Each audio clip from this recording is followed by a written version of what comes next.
কিন্তু এসে কি কেউ ভগবানকে পেয়েছি? যেদিন আমরা মাতৃগর্ভে সপ্তম মাসে হেটমন্ত্রী ঊর্ধ্ব পদে ভাইয়ের গর্ভ বাঁধেছিলাম, সেই দিন করুণাকারী ভগবান, করুণাকারী মাধব ওই মায়ের গর্ভে পৃথিবী, ওই পৃথিবীর বুকে আমায় এসে দর্শন দিল। সেদিন মাধবের দুটি চরণ থেকে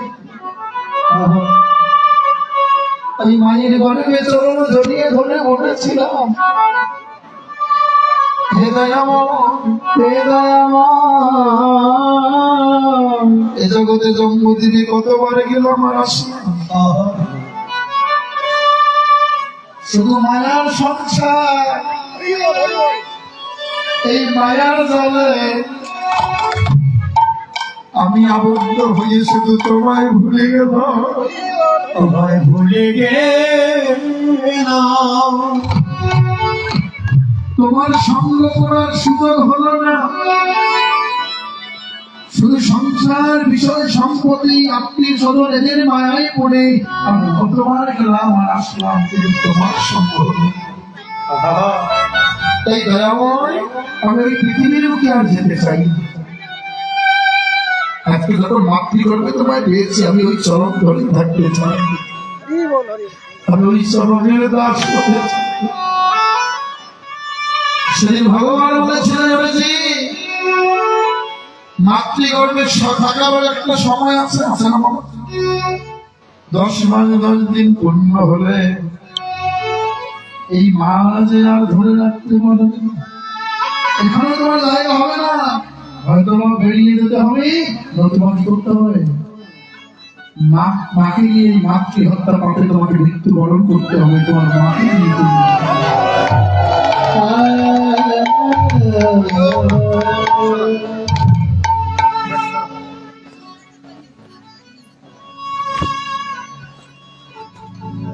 এখন তোমার মা বলা যাবে, তুমিও বলা যাবে, তখন তোমাকে মাতৃ হত্যা পাপে মৃত্যু হতে হবে।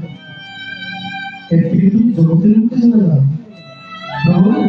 কতবারই তো গেলাম আর কতবার ফিরে আসছি, কিন্তু ওই গিয়ে তো কোনোদিন তোমার দর্শন পাইনি, কোনোদিন তোমার চরণ দর্শন আমার ভাগ্যে জোটেনি। মানে এইবার আমি কথা বলছি, আমার কথাও যদি কর্মটা করতে পারো তুমি, আমি কথা দিলাম তুমি আমার কৃপা পাবে।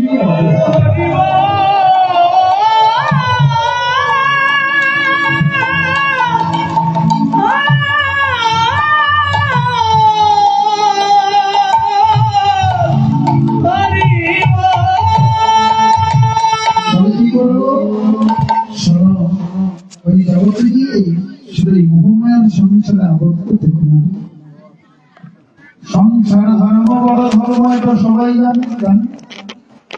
এই সংসার কর্ম, সংসার ধর্ম করে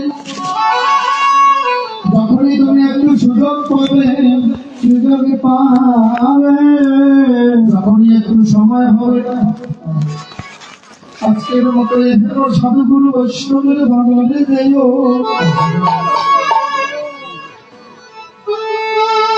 তুমি জানো না রে ওঠেছি,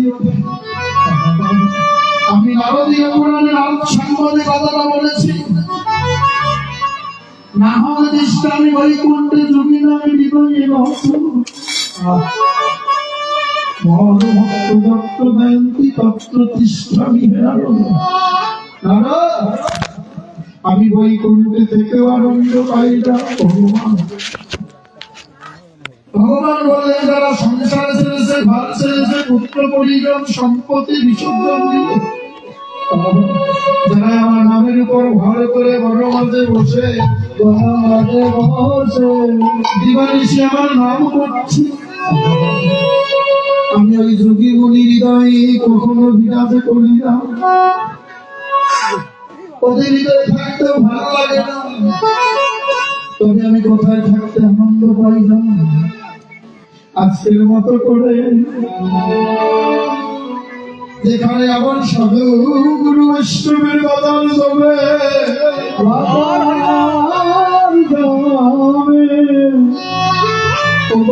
আমি ভগবান কি করি দেব, আমি আমার বামে রাধা রানীকে সঙ্গে করে সেদিন আমিও বৈষ্ণব সেজে আমিও সাধুর বাজারে গিয়ে ওই ভক্তের পাশে বসে ভক্ত হয়ে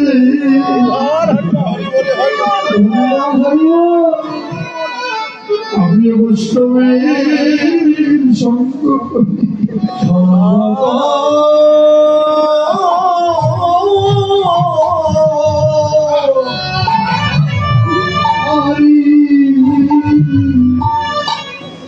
আমি কীর্তন শুনিতে গিয়ে তোমার কথা মৃতে আস্বাদন করতে গিয়ে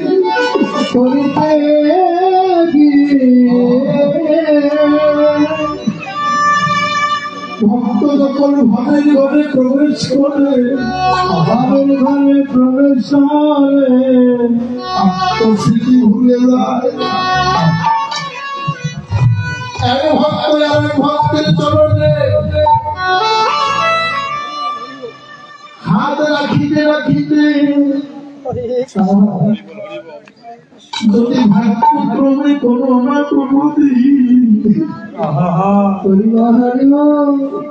এগুলো সাধু সঙ্গ করিতে করিতে এগুলো বৈষ্ণবের সঙ্গ পেতে পেতে যদি করুণা করি মাধবের করুণা বলে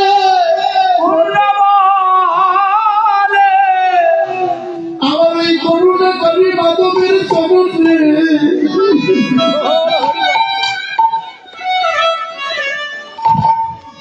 আমার এর কপির হাত দুখানা পড়ে না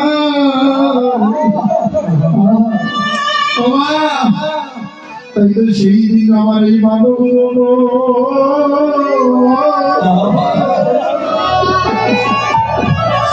সবাই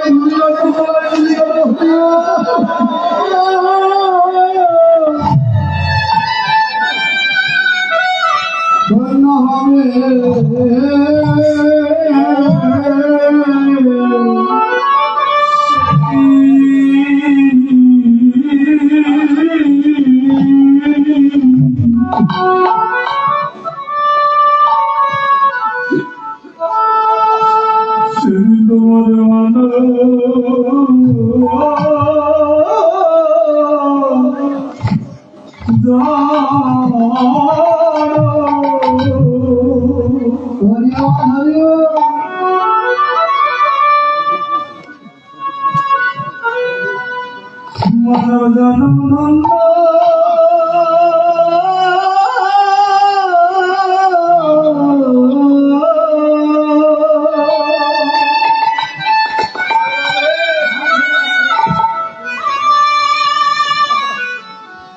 মানব জনম ধন্য হবে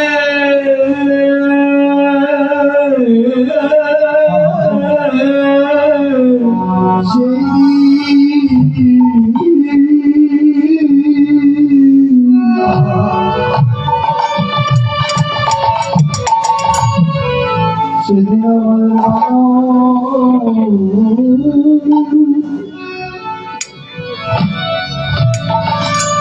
সেদিন মানব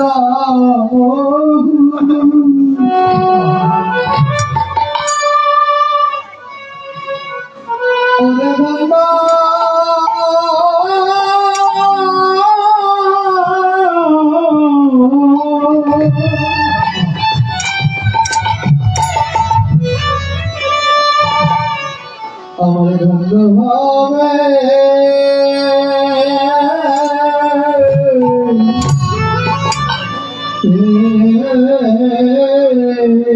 যেদিন আমার মহাপাপী এই পাপের হারাই বড় চরণে পড়লাম সেদিন আমাদের মানব ওরে ধন্যা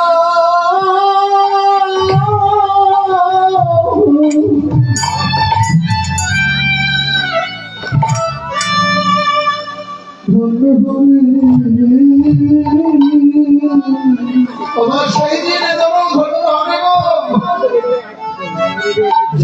বৈষ্ণবের চরণ ধুলি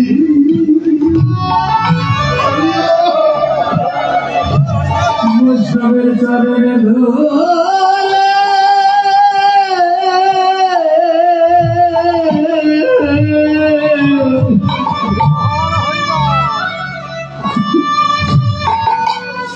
আমার অঙ্গে লাগিবে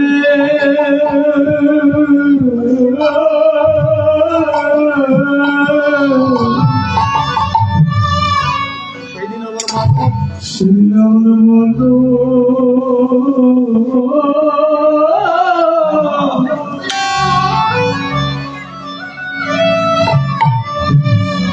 মানব জনম আমার ধন্য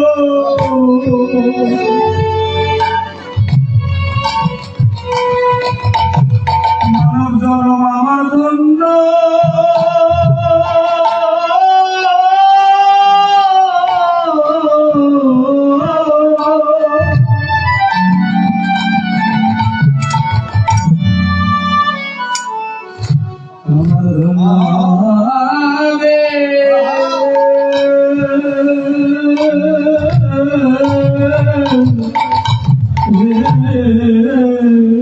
যেদিন আমার মতো পাপী দুটি হাত এমনি করে বৈষ্ণব চরণে বলিতে বলিতে কোটি কোটি জনা ভক্তের সঙ্গ করিতে করিতে গীতায় ভগবান বললেন কোটি কোটি জনা ভক্তের সঙ্গ করতে করতে কোনো না কোনোদিন যদি একদিন সত্য সাধুগুরু বৈষ্ণবের সঙ্গ হয়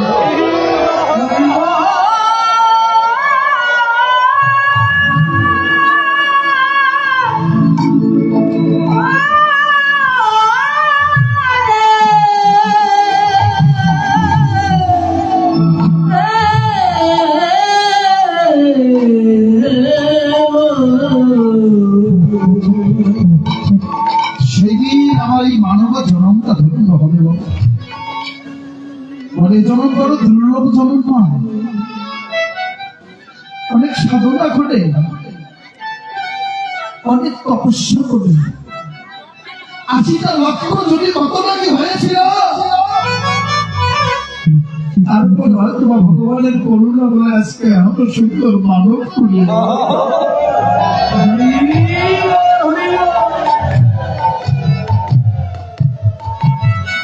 জনম বুঝি আমার শেষ জনম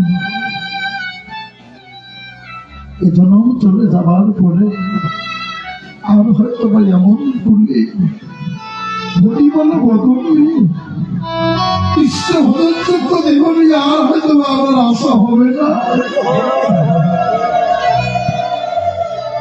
আপনাদের চরণ ধরে আমি অধম ছোট্ট রাজন কৃষ্ণ দাস রাবণ বলে যাই 80টা লক্ষ জুড়ি ভ্রমণ করিবার পরে আজকে এই মানব তুলে এসেছেন বাবা আপনি এসেছেন আমি এসেছি স্বয়ং সম্পূর্ণ সবকিছু যখন পেয়েছি এবার আমাকে ভাবতে হবে আমার এই জন্মটা ঈশ্বর জন্য এই জন্মে যদি গৌর গোবিন্দ চরণ কৃপা লাভ না হবে তাহলে আবারও আমাকে প্রথম থেকেই এমন করে ঘুরতে হবে এই জন্য বলছে যারা ভজনের ঘরের মানুষ যারা ভাবের ঘরের মানুষ তারা এই জ্ঞানগুলো অর্জিত করেই তো আজকে তারা গানগুলো গাবে হরে কৃষ্ণ শুধু কৃষ্ণ ভক্তবৃন্দ অপরাধ ক্ষমা চেয়ে নিচ্ছি আমাদের হরিনামের পাশাপাশি প্রসাদ বিতরণ চলছে।